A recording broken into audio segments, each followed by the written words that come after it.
ಚಂದ್ರ ಮಂತ್ರವನ್ನು ಪ್ರತಿದಿನ ನಿಯಮಿತವಾಗಿ ಪಠಿಸುವುದರಿಂದ ವ್ಯಕ್ತಿಯ ಜಾತಕದಲ್ಲಿ ಚಂದ್ರನ ಸ್ಥಾನದಿಂದ ಉಂಟಾಗುವ ದುಃಖಗಳನ್ನು ಕಡಿಮೆ ಮಾಡಲು ಸಹಾಯವಾಗುತ್ತದೆ.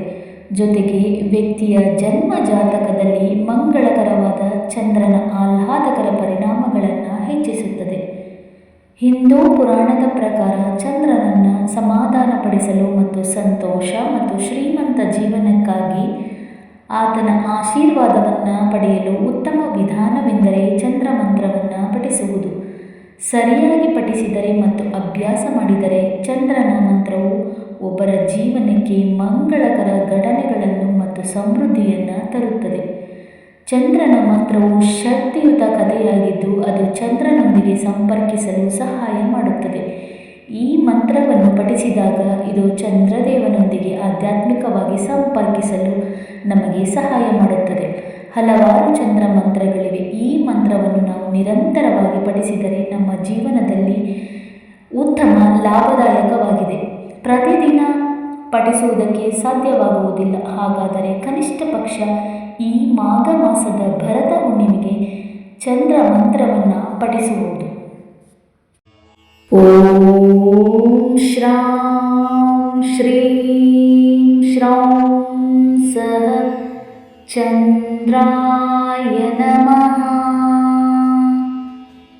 ಓಂ ಶ್ರಾಂ ಶ್ರೀಂ ಶ್ರೌಂ ಸಃ ಚಂದ್ರಾಯ ನಮಃ. ಓಂ ಶ್ರಾಂ ಶ್ರೀಂ ಶ್ರೌಂ ಸಃ ಚಂದ್ರಾಯ ನಮಃ. ಓಂ ಶ್ರಾಂ ಶ್ರೀಂ ಶ್ರೌಂ ಸಃ ಚಂದ್ರಾಯ ನಮಃ. ಓಂ ಶ್ರಾಂ ಶ್ರೀಂ ಶ್ರೌಂ ಸಃ ಚಂದ್ರಾಯ ನಮಃ. ಓಂ ಶ್ರಾಂ ಶ್ರೀಂ ಶ್ರೌಂ ಸಃ ಚಂದ್ರಾಯ ನಮಃ. ಓಂ ಶ್ರಾಂ ಶ್ರೀಂ ಶ್ರೌಂ ಸಃ ಚಂದ್ರಾಯ ನಮಃ. ಓಂ ಶ್ರಾಂ ಶ್ರೀಂ ಶ್ರೌಂ ಸಃ ಚಂದ್ರಾಯ ನಮಃ. ಓಂ ಶ್ರಾಂ ಶ್ರೀಂ ಶ್ರೌಂ ಸಃ ಚಂದ್ರಾಯ ನಮಃ. ಓಂ ಶ್ರಾಂ ಶ್ರೀಂ ಶ್ರೌಂ ಸಃ ಚಂದ್ರಾಯ ನಮಃ. ಓಂ ಶ್ರಾಂ ಶ್ರೀಂ ಶ್ರೌಂ ಸಃ ಚಂದ್ರಾಯ ನಮಃ. ಓಂ ಶ್ರಾಂ ಶ್ರೀಂ ಶ್ರೌಂ ಸಃ ಚಂದ್ರಾಯ ನಮಃ. ಓಂ ಶ್ರಾಂ ಶ್ರೀಂ ಶ್ರೌಂ ಸಃ ಚಂದ್ರಾಯ ನಮಃ. ಓಂ ಶ್ರಾಂ ಶ್ರೀಂ ಶ್ರೌಂ ಸಃ ಚಂದ್ರಾಯ ನಮಃ. ಓಂ ಶ್ರಾಂ ಶ್ರೀಂ ಶ್ರೌಂ ಸಃ ಚಂದ್ರಾಯ ನಮಃ.